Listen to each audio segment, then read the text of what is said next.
The second, where are we in the story? So we are in the story in the book of Genesis where Joseph reveals his identity to his family. He invites his brothers and father to come down to Egypt. They come down to Egypt and they settle in Egypt. That's the end of this week's portion. And next, not this week, this portion, the second to last portion of the book of Genesis. And then the final, hopefully we'll start it today, the final section, Vayechi, the final section of the book of Genesis discusses Jacob's final 17 years in the land of Egypt, his best years, he says, where his best years were in Egypt, and in preparation for his passing, how he blesses his grandchildren, two of his grandchildren, and then his 12 sons. Very poetic. When we were back in the grade school, we would have to sing the blessings of Jacob in the Hebrew and the Yiddish, but not just sing it. We had to sing it in the tune that our teacher brought from Jerusalem, because he was from Jerusalem, the old city. His teacher taught him, and we had to sing that with the exact same tune that my teacher's teacher in Jerusalem sang 100 years ago.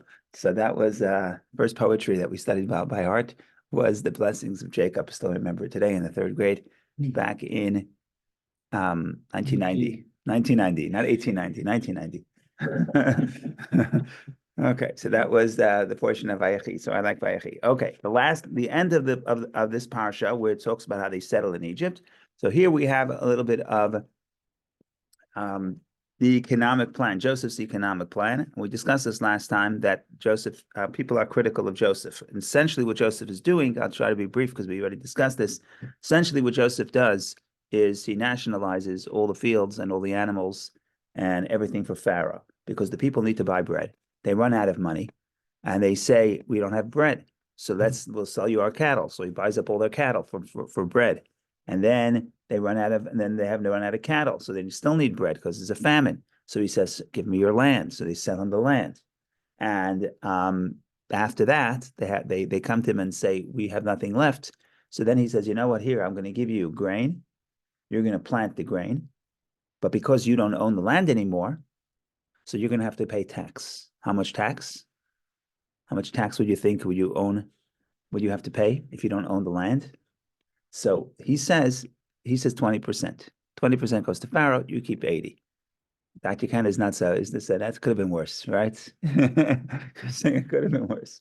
So that's the end of the story, and he gives them seed and they plant, and all the land goes to Pharaoh, except for the priests. The priests, they didn't have to sell the land to begin with, because they get supported by the palace, by Pharaoh. Pharaoh supports them. He never ran out of bread to begin with, so they don't have to sell the land. So they don't have to pay taxes. What else is new? The clergy get tax break. Nothing new. It's not nothing new to today. It goes back a long time. And is that all this is important enough to write in the Torah? And the question is, why is it so important to write in the Torah? Like, why is it so important? And then the question is, does the Torah think Joseph did a good thing or a bad thing? Which is another problem when you study Torah. Certainly the narrative, the Torah usually does not tell you its moral judgment of the events. It just tells you the events. Was this good or bad? I don't know. You figure it out, right? So that's interesting. So this leads a lot of people to think about, was this something good that Joseph did? And a lot of people criticize Joseph, as you mentioned, because they say what he did was he strengthened the Pharaoh, made Pharaoh too powerful. And second of all, now he gets a lot of the Egyptians to resent Joseph. And then how does that translate to later? Maybe that was one of the causes to the slavery. Maybe yes, maybe no, we don't know. So that's something that people think about.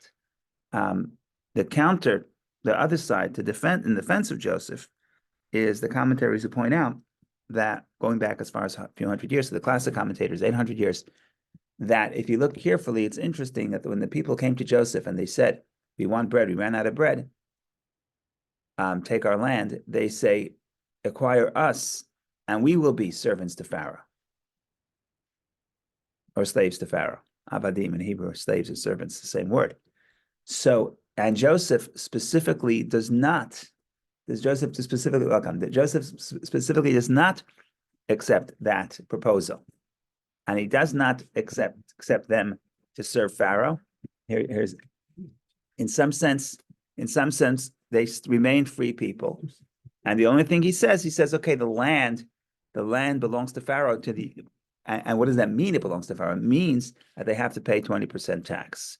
And the commentaries point out, if you go back into the ancient world, or even not so ancient world, the ratio that people would have to do was a common thing, that people would lease land and plant and seed and give the part of the crop to the owner. That was a common occurrence. So some of the commentaries say, you look around, they investigate, and the common ratio is that the owner gets not 20%, but 80%. That was the more common ratio. Well, the landlords make the big bucks, and the laborer makes much less. And here Joseph sets up that, first of all, the people are free. Second of all, what they're giving to Pharaoh, the extent, what does it mean? The Pharaoh owns the land, means Pharaoh can tax you 20%.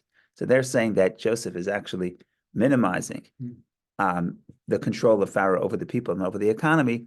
Again, it's all in the context of what the people offered and what Joseph's wiggles room, how much he could navigate within those circumstances.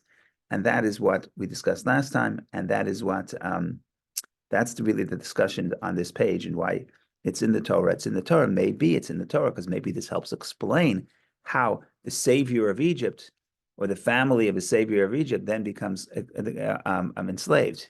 Maybe it's because of the resentment. Maybe. That's maybe. I don't know for sure. Make sense? Okay. Now we get to a very interesting verse, which is the last verse of the parsha, page 267. And it's a tricky verse because it's one of those words that, I'll try to share it on the screen, perhaps. It's one of those verses that have multiple meanings. One of those words that have multiple meanings. I'm looking at chapter 47, verse 27.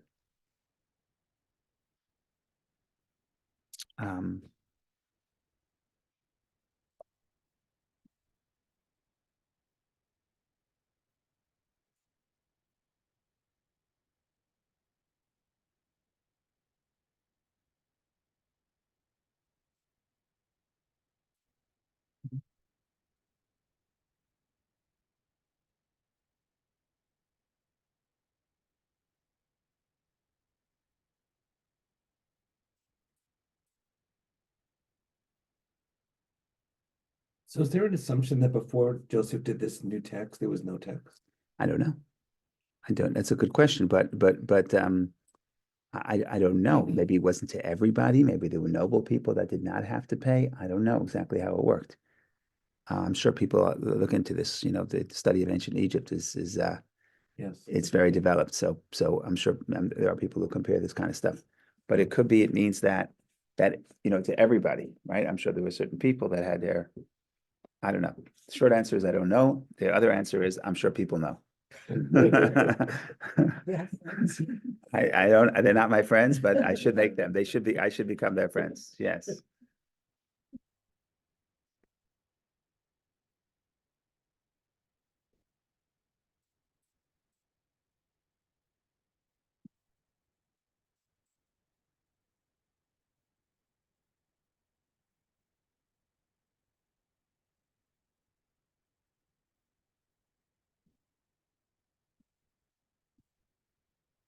Okay, so if you look at that final verse, sort of we finished talking about what's happening with Egypt and the tax. Oh, we also mentioned that again, reiterated again that the priest did not pay the tax. If you look at verse 26, Joseph made it a status to this day concerning the farmland of, can't see here, of Egypt for the 1/5. Only the farmland of the priests alone did not become pharaohs. So again, he emphasizes this, and people want to know, why is it so important to know about the tax bracket of the priests in Egypt? Like, why is that important?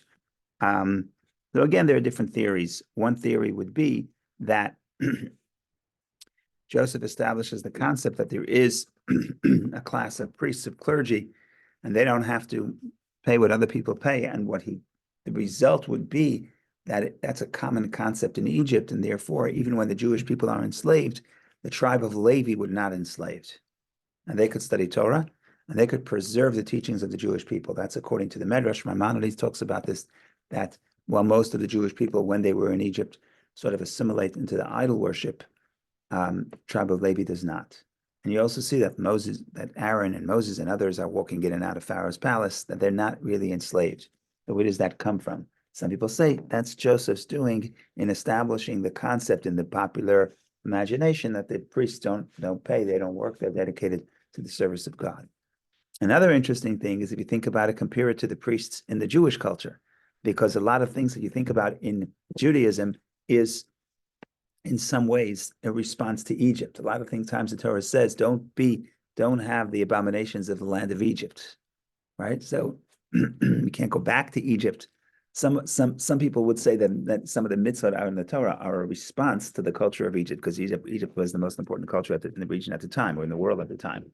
So if you think about the class of priests in Egypt and compare it to the priests of the Jewish people in Judaism, if you're a priest in Egypt, you have the spiritual elite, but you're also the financial elite. You have land, you own land. Not only do you own land, but you're tax-free. Now, we compare that to the priests in Judaism, or the tribe of Levi. There, the priests do not have any, do not own any land, because the tribe of Levi did not get a portion of the land in Israel. So there is no one class of people that have all the benefits, both the spiritual and the financial, and that's uncommon compared to the surrounding cultures. And I don't know how serious this is, how academic this is, but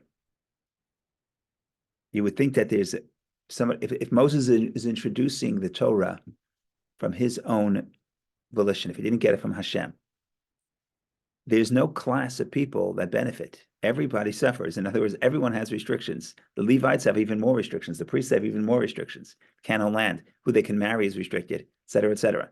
So the more privileges you have, the also more obligations. So it's not like you can point to a class of people and say, oh, they hit the jackpot. And then you could think, oh, maybe they had an interest to perpetuate this idea, right?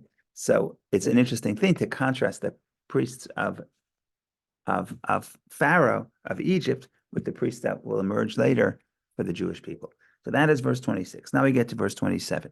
Thus Israel settled. There's different translations on the screen. It says dwelt. In the art scroll, it says settled. But in any case, and Israel dwelt in the land of Egypt, in the land of Goshen, and they acquired property in it, and they were prolific and multiplied greatly.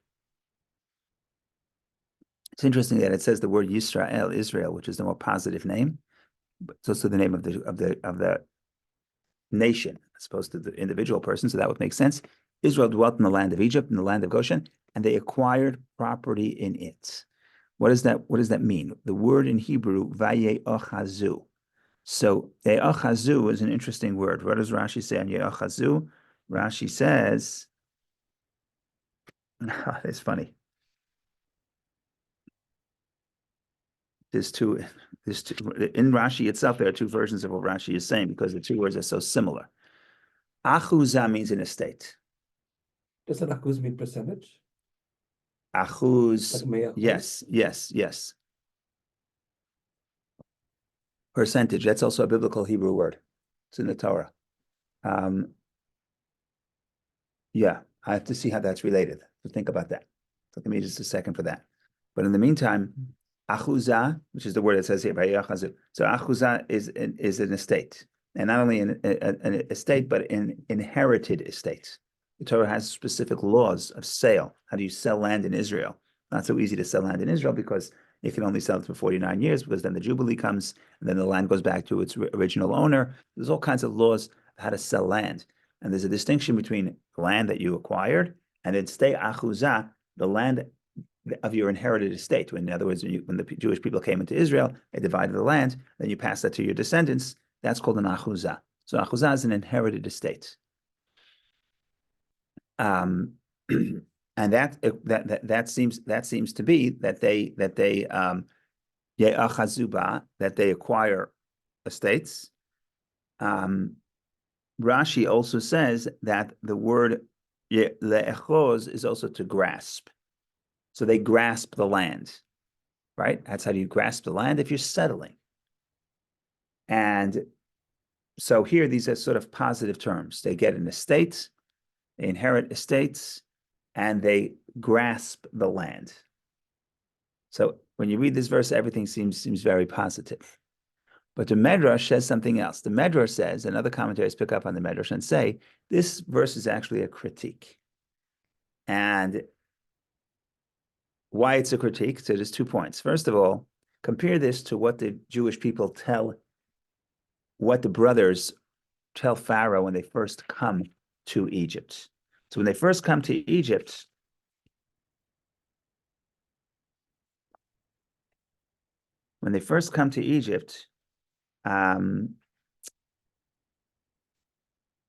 for example, so if you look at chapter 47, verse 3 on page 263. 263, verse 47, page 263, chapter 47, verse 4. What do they say? So this is when the brothers come to Pharaoh. So let's go to verse 3. And Pharaoh said to the brothers, what is your occupation? And they said to Pharaoh, your servants are shepherds, both we and our forefathers. Remember the story, Joseph wants them to tell Pharaoh that they're shepherds. They were shepherds because he wants them to settle them outside the center of the cities. And they said to Pharaoh in verse 4, we have come to sojourn in the land, lagur. For your servants' flocks have no pasture, for the famine is severe in the land of Canaan. Now please let your servants dwell in the land of Goshen. What do they say? Lagur. Modern Hebrew, lagur is to live. But in biblical Hebrew, there's a clear distinction between lagur, which is to live, which is from the word ger, which is a foreigner, meaning you're here on a temporary basis. That's why they translate it sojourn.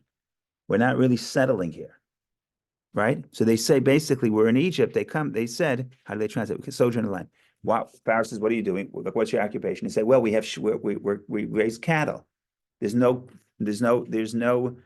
grazing in the land of Canaan because of the famine. That's why we're here as sojourners. They're not here to settle. And then you read a few verses down, and all of a sudden, what happens? They start buying real estate. They start settling. So in some sense, they're settling, and their settling is not just buying land, but it's also seeing themselves as part of the society. So the Medrash seems to say that is the critiquing the Jewish people, and other commentaries point out. I'll try to read some of them. But another interesting word interpretation of the Medrash, and this is very interesting in general, that it says "Vayeachazuba." It says they grasp the land, right? We said it means two. It has 2 meanings. Achuzah could mean an estate, and achuzah also could mean grasping. Look at Rashi in the bottom of the page. Lashon achiza. Rashi says the last Rashi on the parsha. Lashon achiza. It's a word of grasping, and then in brackets, Svarim Acharim, other versions, achuza, estate, because it's so similar. Achiza, achuza. Could you imagine if you have no printed Rashi? It's all manuscript. The difference in a yud and a vav is very, very small, especially when someone is writing. Sometimes it's very hard to distinguish between is it a yud or is it a vav.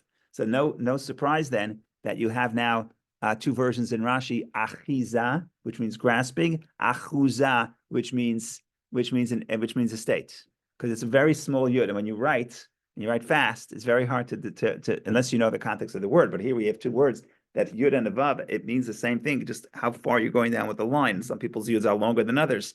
So go figure out which one it is, and therefore we have both versions. Okay, but then there's another Medrash. The Medrash says, grasping the land. Who's grasping who? Vayeachazuba, and they grasped it. Okay, more literal translation is they were grasped by it. Right? When you buy land in a town in Greenwich, are you holding the land or is the land holding you? Are you owning the land, or now you're stuck, you can't move because the interest rate is too high and you can't sell? Right? You see that you have this. There's this dance between when you own, it's also burdening you, especially land is burdening you to one place. So now the Torah uses a term that means, yes, they're taking possession of the land and acquiring wealth, but in some sense, this is actually a problem, because this is what we know. We know the end of the story. They didn't know it at the time, but they're being grasped by the land. This is the beginning of the enslavement, even though at this point it looks like that they're flourishing. and they're being successful. But part of that is being planted in the space, and you're grasping it, and it is grasping you. And to me, that's interesting because this applies to in general. You know, the Mishnah, the Ethics of the Father says the more Marber Nachas and the Marber Daga, the more possessions, the more worry. Not that you shouldn't have possessions, but you have to think about, am I serving my possessions or my possessions serving me? Right? And you can think about this about everything. It's a very interesting psychological place to put yourself. Am I serving my possessions? My possessions serving me? So when we were kids, there was no such thing as caller ID. So you're getting a phone call. Who knows who it could be? It could be the president of the United States calling you. Who knows? So when the phone would ring in the home, I'm not going to say names. One of my parents was like, "You got to pick up the phone." So everything had to stop to pick up the phone. I'm a little kid. I'm like, I understand. The phone is for me to call, not for me to stop playing to go pick up the phone, right? So in a way, that was the question. Am I serving the phone or is the phone serving me? And everything is like that, you know? So this is the question, and this comes into that word, Vayei achazuba. It's in the passive, not the active. They were, if you read it literally, they were grasped by it. All of a sudden, that verse that looked so positive, now you see it's actually a problematic verse. It's actually negative and sad, and that's how you see how maybe the slavery is starting at this point when they're being grasped by the land instead of doing what they said they're doing, which is they're coming to sojourn. Sojourners, we got some sheep. There's nowhere to take. There's a famine in Israel, so there's no grain. So we're going to come to Egypt for a few years. All of a sudden, they start investing. So is there any midrashim that says that some of the Jews wanted to go back to Israel at this point?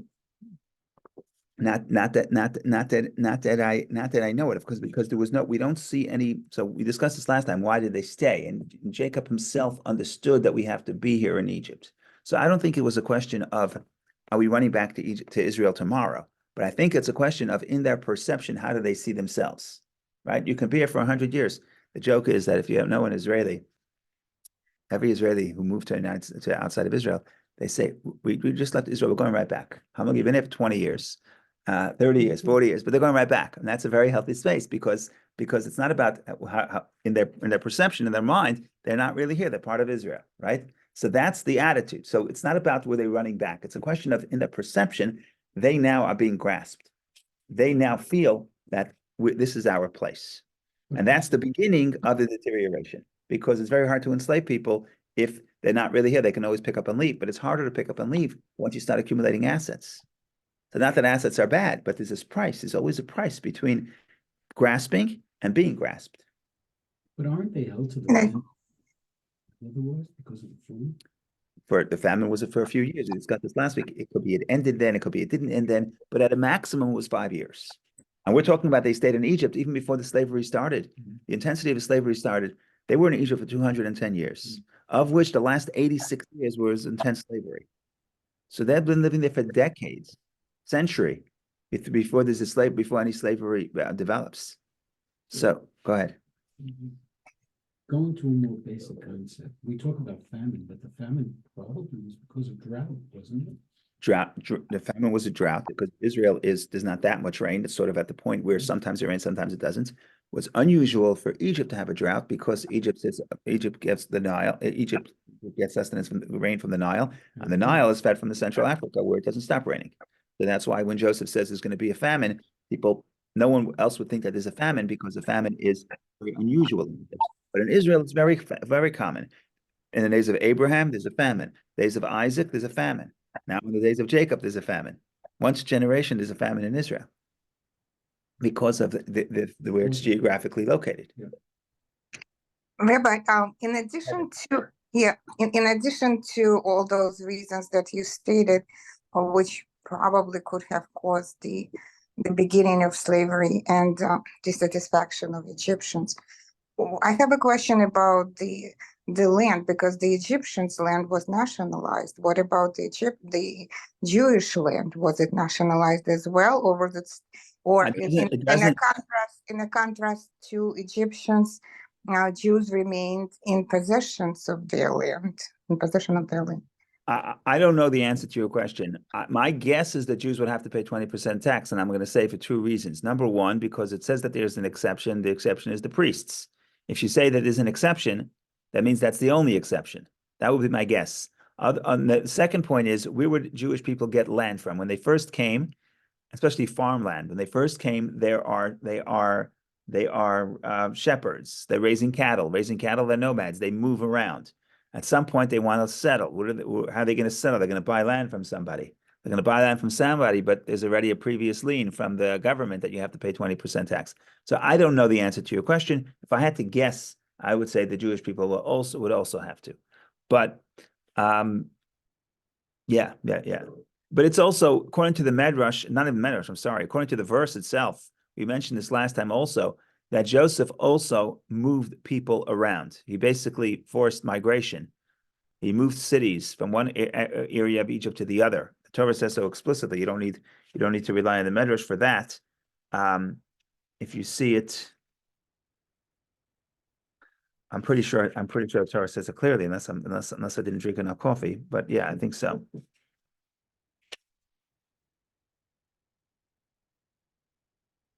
Yes, it's clearly right there, page 200, chapter 47, verse 21, page 267 in the Art Scroll. I'll share the screen.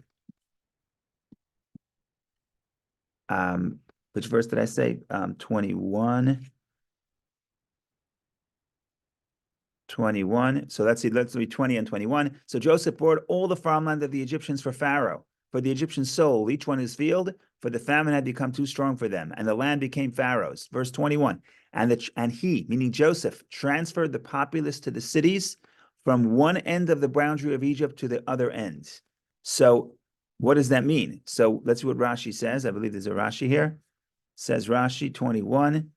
Says Rashi, Joseph transferred from city to city so that they would remember that they have no more share in the land. And he settled those of one city in another. Scripture did not have to write this. In other words, why is the Torah? What do we care? What do we care what Joseph did? So the more modern interpretations are, well, maybe that's the seeds for the animosity that everyone had to move. But Rashi has a different interpretation for the Medrash. So Scripture did not have to write this except to let you know Joseph's praise, that he intended to remove the stigma from his brothers, so that they, the Egyptians, would not call them exiles, because everybody's in exile. Right? If you come to town, everyone's been here for a thousand generations, 1,000 years, and you show up and you're the outsider. Everyone looks at you as you're stigmatized. So what does Joseph do? Move everybody around. So now his brothers are no longer strangers. Everybody's strangers. Now it's a good. I could imagine that there would be unintended consequences from this policy. So that is the end of this parsha. Again, pointing out that it's a very funny verse, because on one hand it's positive, even the end of the verse, and they became fruitful and multiplied, right? So what does it say? The end of the verse says, and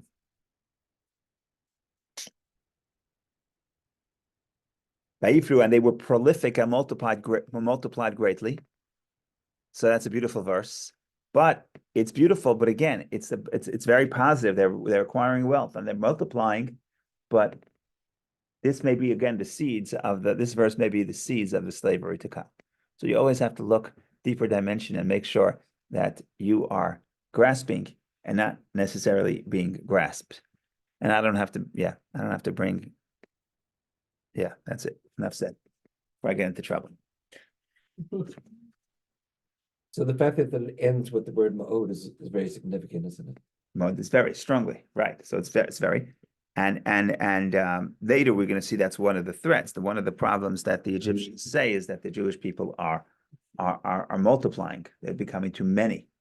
So when it says in the Torah to love God with all your heart, with all your soul, with all your mind, yeah. So they translate with all your might. but that's not a good translation, No. is it? So how would you translate that mode versus this mode? Ma'od, well, I don't know. Maybe might is. What ma'od is. How do you? What's very? Strongly. They multiplied strongly. I don't know if that works in English. It's an adverb, very, Right. and not a very good one, because it's overused. So if you read I don't know if they did this in When I took a writing course in they university, tell you said, never use very. adverbs. I was going to say Never never use adverbs, adverbs. but it's specifically very. People don't like very because, right? I think in the Elements of Style, which I read many years ago, it says don't use very. Very specifically. Maybe they say that, but I remember the maybe they say adverbs, but they very much do not like very. Very much delicate. Something because I don't know. It's not. I don't know. It's just an adverb. Yeah, but strongly. If you're going to say multiplied strongly, so maybe in English grammar it doesn't work, but in Hebrew grammar that's very. Very means strongly. Because at the beginning of the Torah it says when we're supposed to be fruitful and multiply. It doesn't say Say ma'od. ma'od. It doesn't say ma'od. It says right. You don't have to multiply that much. The mitzvah is too male and female. You fulfill the obligation to be very. But ma'od, it does say ma'od, tov ma'od, very good. In the sixth day, God saw everything he did and it was tov ma'od, very good. But again, what is very? A ma'od is much stronger than very. One of the problems with adverbs, but very in particular, it doesn't really say much. What is very? It's too vague. It's just vague, very. But me'od is strongly, I think. So now when you say multiply strongly, at least in biblical Hebrew, it means very much. So in the Shema, what does it mean? It doesn't really mean with all your strength. With all your might. Yeah, with all your strength. So there's two the rabbis have two interpretations of what b'chol ma'odcha means. One, what do they say? They say there's two interpretations. One interpretation, they say it means, they say it comes from the word midah, measure. Me'odcha, the aleph is silent. So if you don't have the right me'odcha, mem aleph daled final chaf. Me'odcha. So if you take out if the aleph is silent, they say it comes from the word midah. Midah means measure. So basically what they say, love God with all your heart, with all your soul, with all your measure, meaning in every measurement, says this is the Mishnah in Brachot. So the Mishnah is an interpretation of the Bible. Usually the Mishnah is not in the business of interpreting the Bible, but there the Mishnah wants us to teach a law. So to teach the law, it uses this verse. Any measurement that God gives you, any measure that God gives you. And that's the biblical source, according to the Mishnah, for the obligation that the Mishnah says in Brachot, that a person has an obligation to thank God for the positive as much, just like for the negative, just like there's an obligation to thank God for the positive. So if something good happens, you have to make a blessing. Hatov ha'metiv, you say God is the good and who does good. Or she'achiyanu, depending on what happens. But when then something bad happens, you have to make a blessing as well. Dayan ha'emet, the true judge. True judge means we don't see how this is good. You say it at a funeral, for example. We don't see how this is good, but we acknowledge that God is the true judge. So in our perception of Judaism, most pagans certainly, but even some sometimes called monotheistic faiths, where you have God as a source of good, and then you have the evil doesn't come from God, it comes from something outside of God. We don't accept that. We say on one hand we say everything God is good and everything that God does is good. On the other hand, everything comes from God. So there are things that we perceive as negative, but they're actually, from God's perspective, they're good. We don't see it that way. So we have to acknowledge, so we have an obligation to thank God, but we don't say, God, thank you for, so it's funny, the Mishnah says, you have to thank God for the bad, just like you thank God for the good. But one is still bad and one is still good, and therefore there's not the same blessing. So even though it's the beginning of the statement is kashem, just like you thank God for the bad, you have to thank God for the bad, just like you thank God for the good. But it's not exactly the same way, because we don't refer to it as good, and we don't say thank God for doing good. We say thank God for being Baruch Atah Hashem, blessed are you, Lord, the true judge. That's almost like saying we don't see it, but you probably know what you're doing, but I don't see. I don't know what you're doing. That's different than bad, but they both come from Hashem. So that's one interpretation of the Medrash of the Mishnah. They say that is me'od is midah. Another interpretation the Mishnah gives is mamoncha, your money, because it says mamon, the money that gives the person strength in society. So me'odcha, your might. Love God with all your money. In other words, even if it comes to money, yes, you have an obligation. It comes to you have to buy tefillin. It costs you a few dollars. You have to buy a shofar. It costs you a few dollars. So you have to spend money on your relationship. All relationships, also the relationship with God. So does it can be interpreted then to love God with all your wealth. It could. Yeah. That's how the rabbis interpret it. But what's interesting to me is they're not interpreting with all your might. Even though the Hasidic interpretation is all your might. In other words, the soul and heart is sort of how much you love. But then could you go beyond, commitment beyond how you feel? So might is more than that, very. right? Let's say I'm in a relationship. So then you have how much love I feel at the moment. The question is, could you go beyond that? Because even love is rational or in some ways conditional. I mean, if I go beyond the rationale, this does not logical for me to be in this relationship right now. I'm not getting as much as I'm giving or whatever. That's going beyond. And that would be from the Hasidic interpretation of me'odcha, your might, because it's more than just your heart and soul. Heart and soul is what I feel at this moment. And then could you go beyond that? Commitment beyond that is the Hasidic interpretation of me'odcha.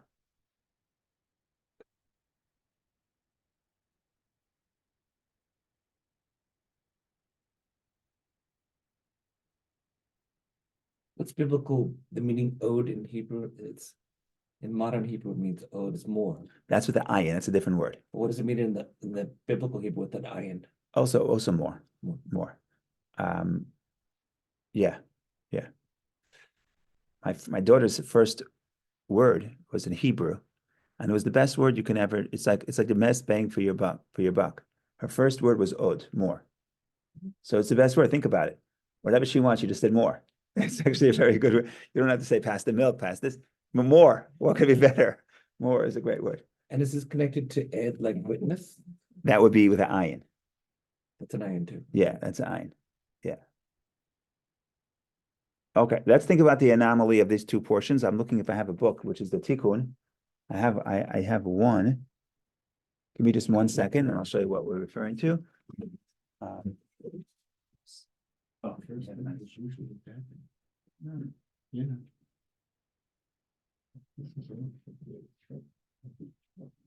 Oh, that was Keith. Trying to figure out what was our children's first word. Usually like Usually that. dad, yeah, I don't know. That's- No, it's usually Hers was mama. not mama, yeah. Oh, no, it's usually dad. Dad, really? Yeah, Really? yeah. I guess I didn't work out. Nah, Mishka, I remember clearly. I was like so impressed by the brilliance. It's such an efficient word. Well, Because it could work in any context. You just, whatever's happening, you just say more. And maybe she was saying, oh, dad. Well, my first son, his first was B. Everything was B. Oh, interesting. Our son, his first word, Lily, would say was buck. Buck. Oh. And now he has a hedge fund. Now he's a veterinarian. Okay, what I have here, we brought props today to the class. What I have here is called a tikkun. So this is how you prepare to read for the Torah. So basically what you do is you prepare on the column, on one column here, you have vowels and verse, different with the verse stops and vowels and cantillations. And then you practice with the Torah where there's nothing. No sentence breaks, no verse breaks, no vowels, no cantillations. So that's how you prepare. That's a tikkun. So why am I showing this to you? I'm showing this to you because this is the only parsha of all the portions in the Torah, Parshas Vayechi, our parsha, that there is no break between the previous parsha and the new parsha. See, the Torah, what you do have, you have paragraph breaks, right? Sometimes you have paragraph breaks. You have paragraph breaks. Vayechi is the only parsha where there is no paragraph break. Here, they're kind to you. They put an extra 2 spaces, but it's not the way it is in the Torah. There's no paragraph break between the two portions, and that is something that the commentaries pick up upon, and they talk about it. Everybody talks about it. Rashi talks about it. Everybody talks about it, and also here talking about the negative, how they also see this as a sign of negativity, especially Rashi. There's 3 interpretations in the Medrash: 2 positive, 2 negative, 1 positive. Rashi only brings the negative interpretations. That again, that is in line with what we said in the previous verse, that even though it seems like everything is so beautiful here, but beneath the surface, the seeds of the calamity are being planted. And part of that is the closing of the parsha. He calls it, this parsha is closed, it's not open. So closed means sort of closing in on them. And that's what we're going to read. I have the Rashi here.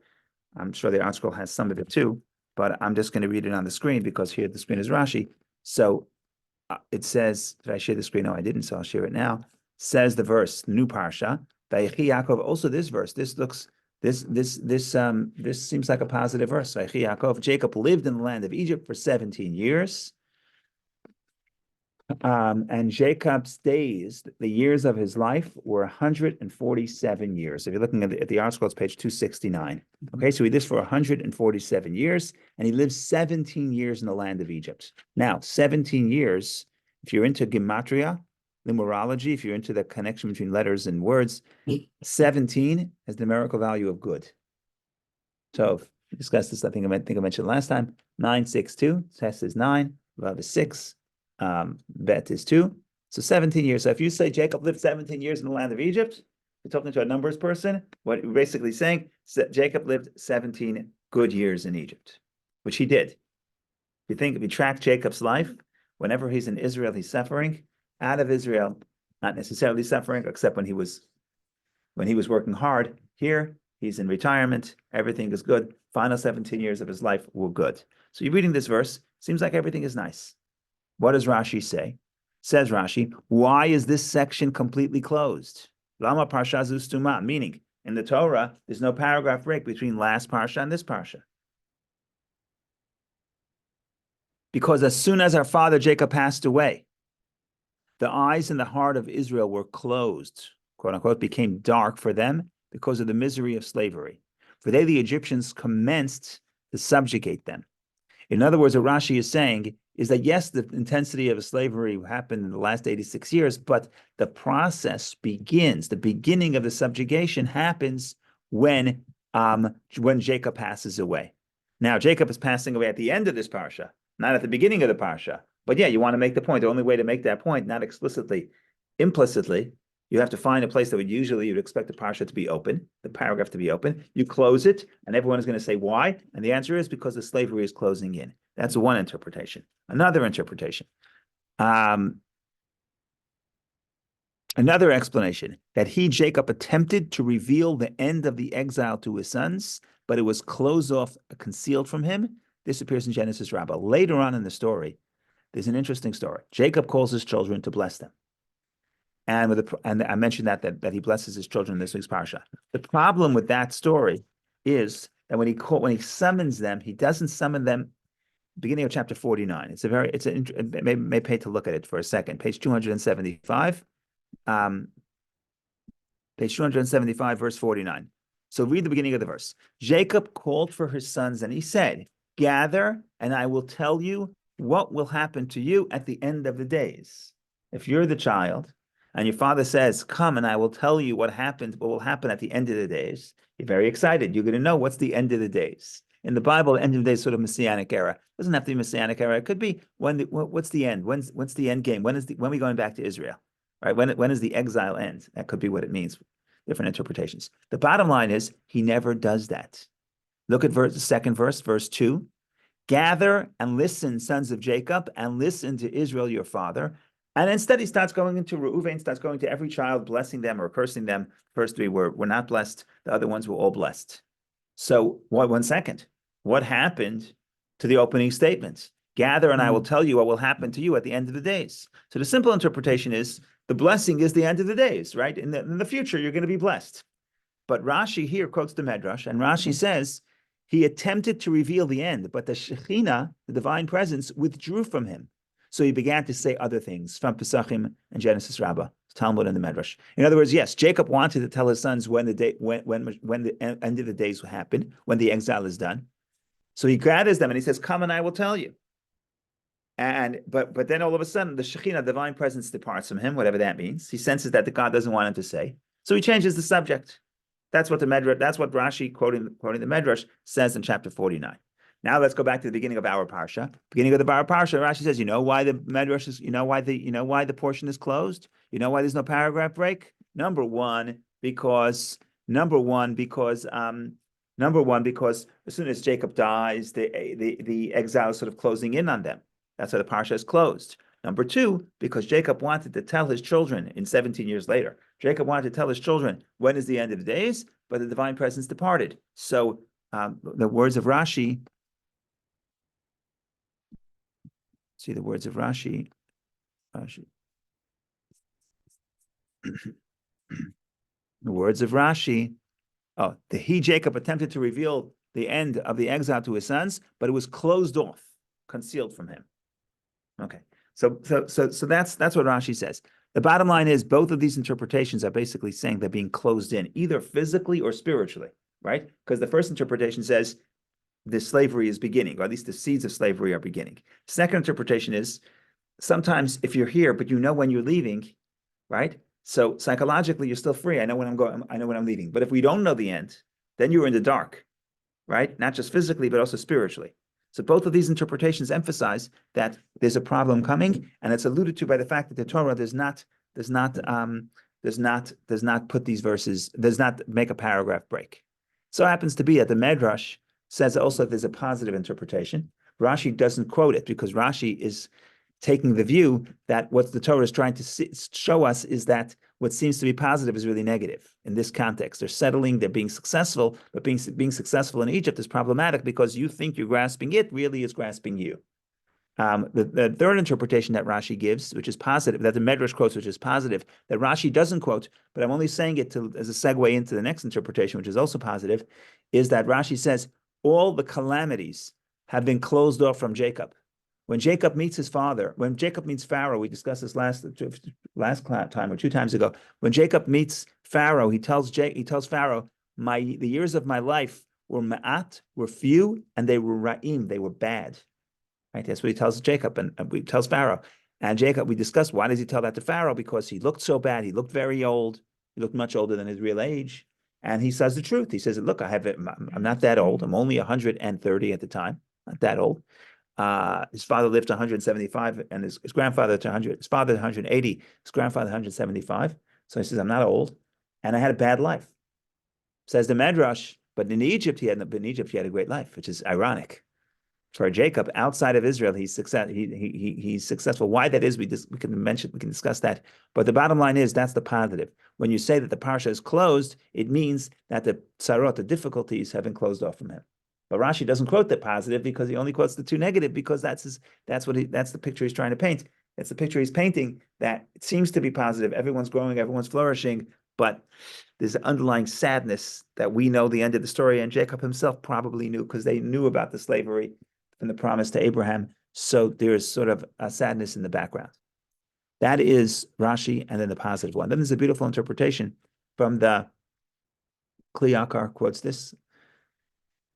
And the Kli Yakar says something very interesting, and we always talk about this because when the Torah talks about, we discuss this all the time, because when the Torah talks about the passing of the righteous, like for example, the first example is Sarah, it names a full parsha, the life of Sarah, and meanwhile the entire parsha is talking about after her passing.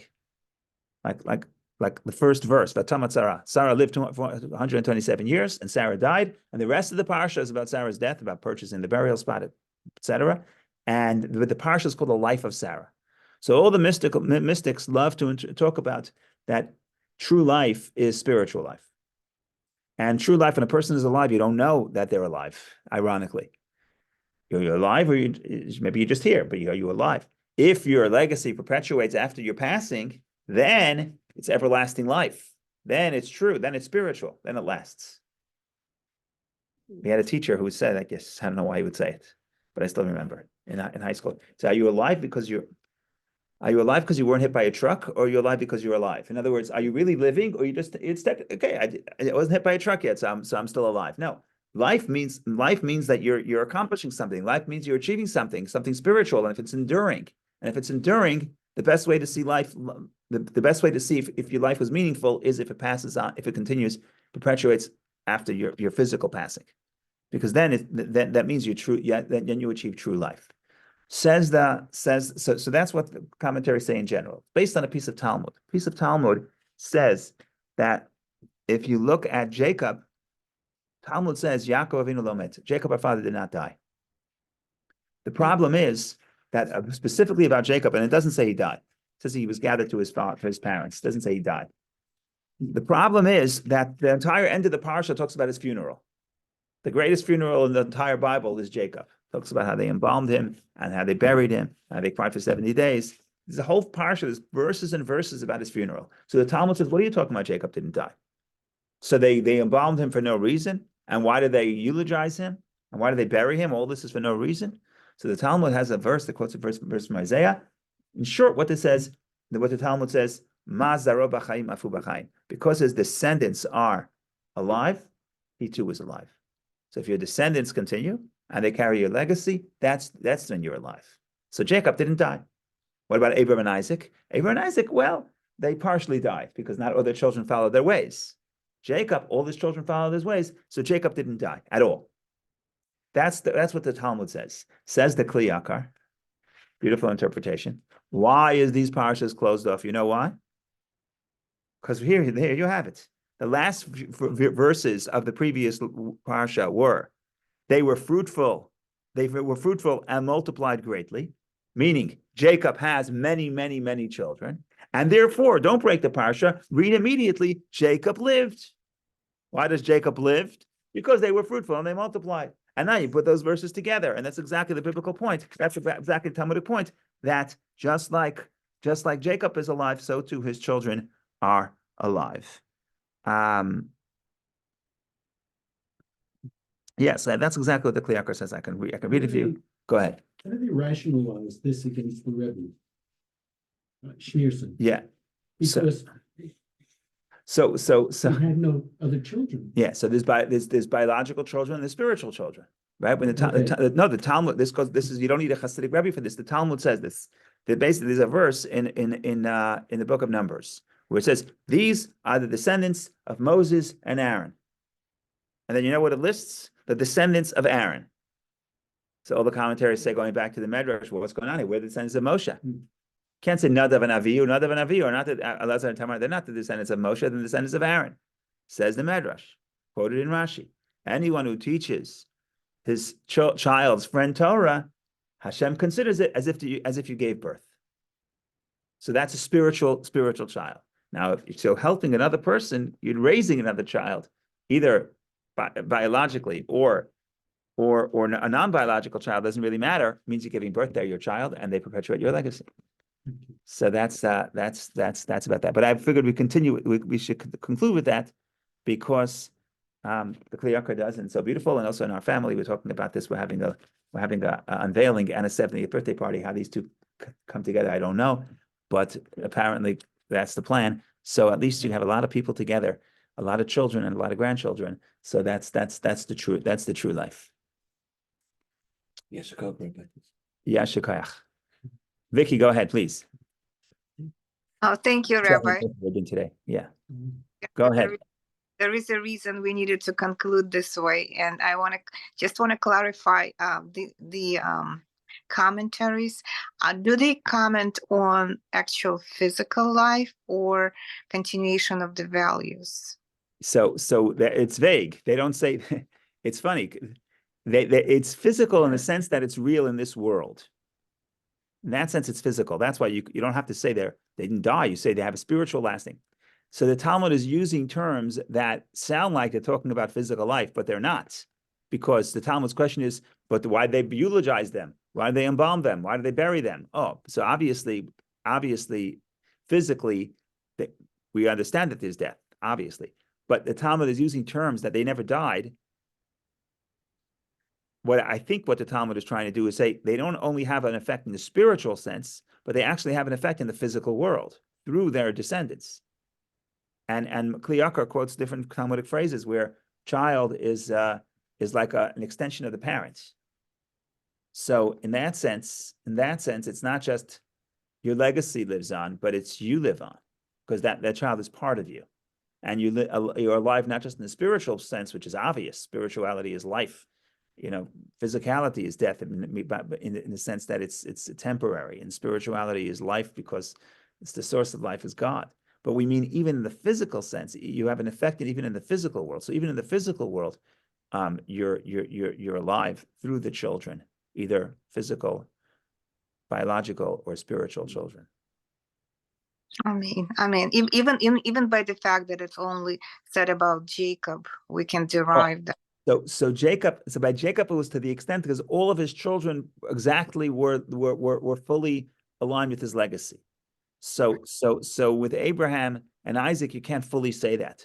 but to an extent, but we don't mean to negate other people. We just say that with Jacob, it was to the fullest. With Abraham, it was to some degree. You can't say Abraham wasn't successful. Abraham's not alive. You know, there's a few billion people that consider themselves the descendants of Abraham. So we're not saying that Abraham is not, but we're saying with Jacob, you see that point most clearly. But it's with everybody to an extent. But just the next part of the whole Torah is that Jacob is criticizing his children greatly. Yes, but that doesn't mean that's within the family. If your child is someone's child is at their deathbed, taking the critique and not running away, that means they see themselves as part of the family. Unlike Esav and Yishmael, who checked out. So Reuven, even though he's taking the critique, and Shimon and Levi, they're taking the critique, they didn't run for the hills. And they continue to be part of the family. And that's to Jacob's credit. Right? And because critique is not the sign of lack of love. Critique would mean the expectation is higher. You had it with the Rebbe. The Rebbe would the more closer you were to him, the more critical he was. It was unbelievable. Because that means that you can achieve more. Right? So more can be demanded of you. It's more much, But it's at a not certain point, it leads to resentment, doesn't it? it could. It could, but Presented properly. so the Hasidim, if the Rebbe was critical of you, it was a compliment. That means the Rebbe thinks that he could be critical, and you're not going to resent it. And if the Rebbe was too nice to you as a Chassid, you went to do soul searching. Does that mean that I'm not on that level that I can accept critique? It's a true story. That's how people thought. I'm not justifying. I'm just saying this is how people thought about their relationship. Like if the Rebbe was too kind, people got worried. So we should look forward to it. 100%.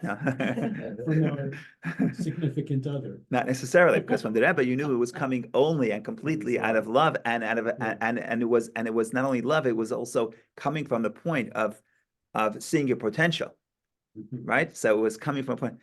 My father-in-law has a funny story that the first year they were sent to Maryland in 1974, I think. So they had a very big Sukkah celebration. So at the Sukkah celebration on Chol HaMoed, they had 3,000 people came to dance on one of the nights of Sukkot in 1974. That means a Jewish neighborhood, but still 3,000 people is very impressive.